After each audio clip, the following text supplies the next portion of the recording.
apakah mereka mau membantu Little Tang. Dan dengan semangat mereka semua menjawab bersedia untuk membantu. So, peperangan antara tim Lord Grimm dan gabungan dari 6 guild besar udah nggak bisa menghindar. Dihindari.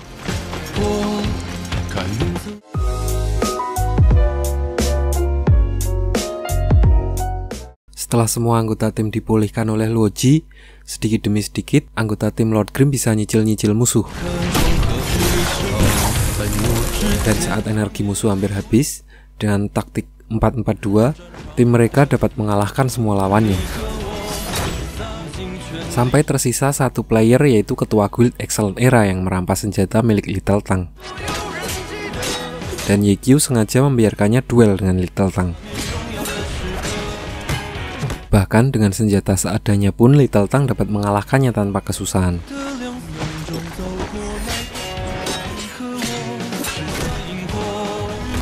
Lalu mengambil kembali senjatanya yang telah dirampas.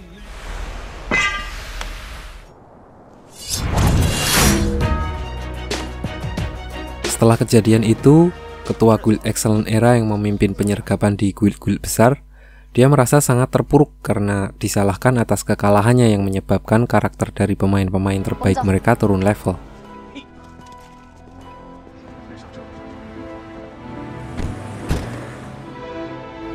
Lalu Luoji, seorang summoner yang jenius tadi, akhirnya join ke tim Lord Grimm sebagai ahli strategi. Dan mereka semua merayakannya dengan makan-makan bersama dengan Sumucheng. Melihat kebersamaan mereka, di sini Yekyu bertanya-tanya di dalam hati, apakah ini tanda-tanda kalau insentif prakerja saya turun? Yekyu terpikirkan untuk membentuk tim secara ofisial dan kembali ke kompetisi.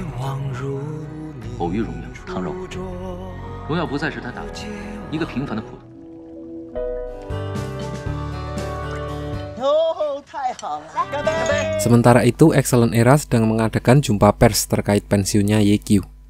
Tao selaku manajer mereka yang tidak lain adalah teman kecil Yekyu sendiri, untuk meredam kemarahan para fansnya karena kekalahan berturut-turut Excellent Era, dia bilang bahwa pensiunnya Yekyu adalah karena kehendak Yekyu sendiri. Jadi mereka tidak punya pilihan lain selain mendukung keputusan Yekyu. Di sini Guoguo merasa sangat kehilangan dan tetap tidak percaya dengan statement Tao. Dia berharap dengan pensiunnya Yekyu bukan berarti dia tidak akan bertemu lagi dengan idolanya.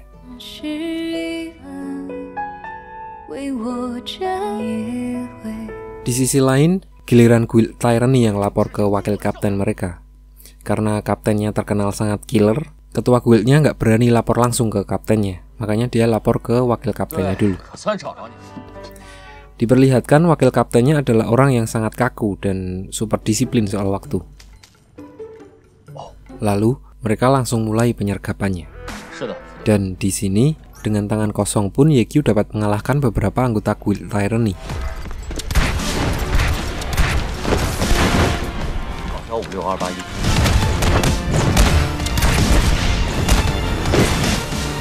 Sampai dia berhadapan dengan wakil kaptennya, dan mereka sudah kenal satu sama lain. Wakil kaptennya menantang Yekyu untuk taruhan dalam pertandingan tim. Kalau tim Yekyu kalah, dia tidak diperbolehkan lagi melakukan misi penyerbuan. Kalau nggak melakukan misi penyerbuan, dia tidak bisa nyari item untuk upgrade senjatanya. So, tidak ada pilihan lain, Yekyu harus memenangkan pertandingan itu. Tahu Yekyu yang ada di balik Lord Grimm, wakil kapten Tyranny langsung melaporkannya kepada kaptennya. Namanya Han Wenqing. Dia juga adalah veteran Glory yang juga bersama-sama dengan Yekyu memulai bermain Glory 10 tahun yang lalu. Diceritakan dia ini adalah musuh bebuyutannya dari zaman dulu. Ini kayak Tsubasa sama Hyuga. Nggak tahu Tsubasa sama Hyuga nih, saya kasih tahu nih, legend.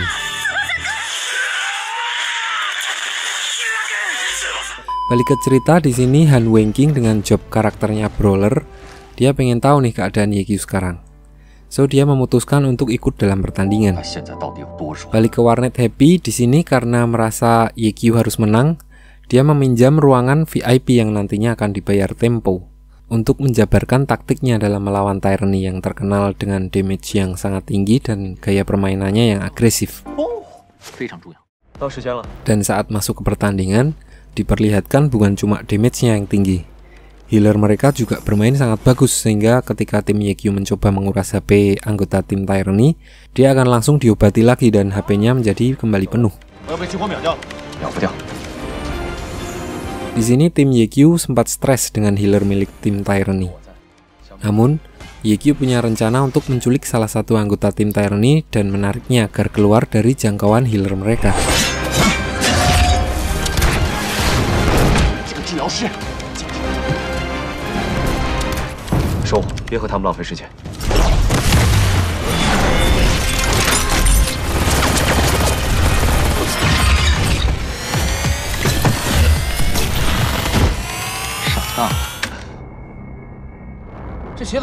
Dan saat tim Yekyu kira mereka udah menang, keluarlah Han Wenqing dengan intro epicnya pakai Meteor Storm.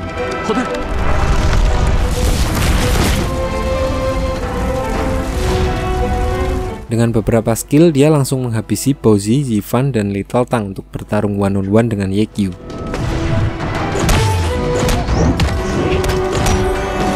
Di sini, Wenqing hanya penasaran apakah Yekyu beneran keluar atau dikeluarkan sebenarnya. Dan Yekyu menjawab, yang artinya dalam bahasa Inggris, experience is the best teacher. Bahasa Indonesianya saya juga kurang tahu. Intinya dia berkata kalau dia akan kembali ke kompetisi dalam waktu dekat.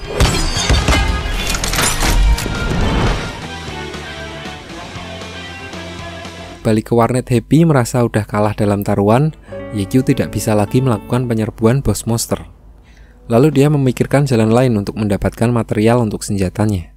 Dia menjual panduan strategi untuk memecahkan rekor penyerbuan buatan Luoji untuk kemudian ditukar dengan material langka.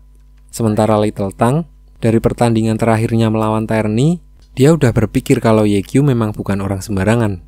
Dan saat wawancara, Han Wenqing berkata kepada pers kalau Yekyu tidak menyerah dan akan kembali ke turnamen dalam waktu dekat, yang menyemangati Guo lagi untuk mendukung Yekyu idolanya.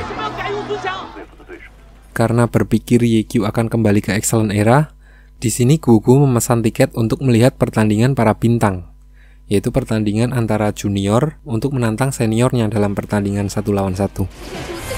Sementara itu, Sumu Cheng yang sedang kopi darat dengan Yekyu, dia juga meminta Yekyu untuk datang ke acara pertandingan para bintang dan memberikan 3 buah tiket untuknya.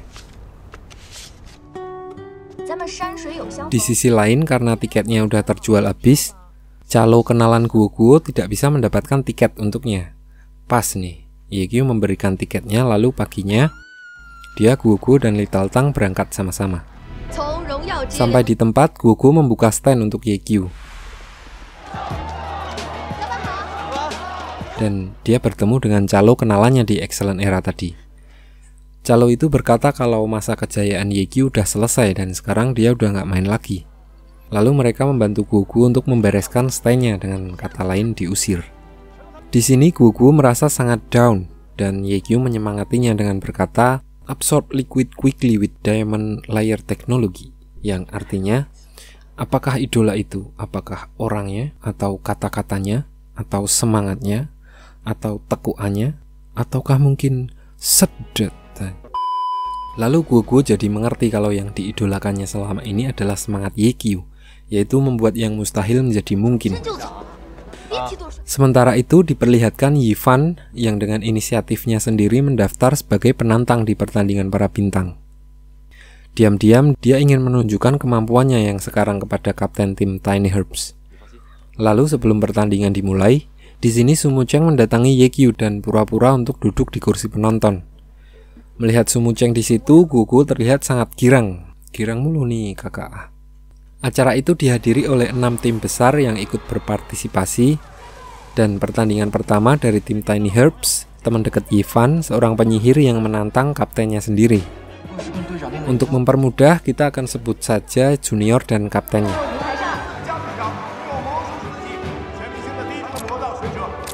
Di sini terlihat si junior Tiny Herbs merasa tertekan melawan kaptennya.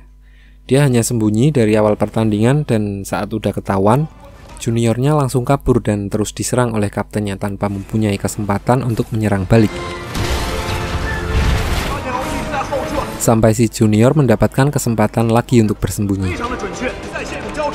Karena udah menang XP, si kapten memaksa juniornya keluar dengan membakar seluruh area hutan di sekitarnya. Karena XP-nya terus terkuras, tidak punya pilihan lain, si junior harus keluar dan melawan kaptennya secara terang-terangan. Dan ternyata, pertandingan ini memang rencana dari Kapten Tiny Herbs. Pada serangan terakhir, dia sengaja mengalah untuk membangun mental dan kepercayaan diri juniornya untuk menggantikannya sebagai kapten kelak, demi masa depan tim Tiny Herbs.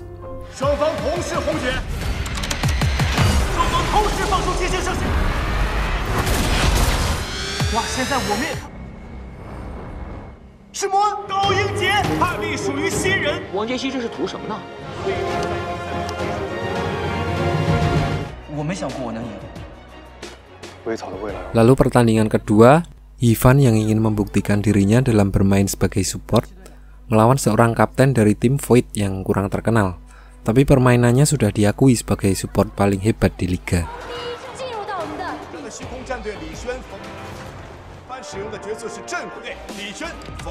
Diperlihatkan di sini cara bermain seorang support yang sangat berbeda dengan job-job lain. Karena emang kurang kuat dalam pertandingan 1 lawan 1, mereka benar-benar bergantung pada medan untuk dimanipulasi semaksimal mungkin. Saat posisi kapten tim Void udah menang, dia terus menyerang Ivan dengan ritme yang sangat cepat, tanpa memberikan kesempatan kepada Ivan untuk bernafas.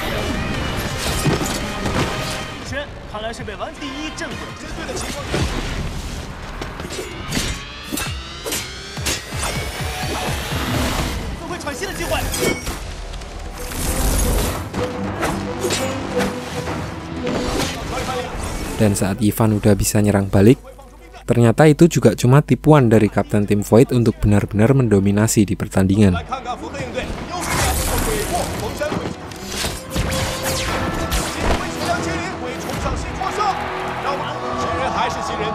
Lalu saat kalah, terlihat jelas kalau Ivan tidak cukup kuat menghadapi pertanyaan pers yang memang nyelekit anjir.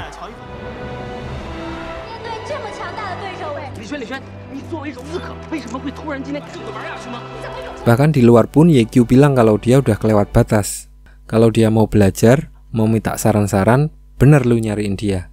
Tapi kalau mau pamer kemampuan sama dia, nah lu kurang ajar namanya Tong. Ikut emosi saya. Baru dipuji dikit udah terbang-terbang. Lau bukan nyamuk Tong, mau terbang-terbang. Lanjut, pertandingan selanjutnya Sun Xiang menantang Han Wenqing dari Tyranny.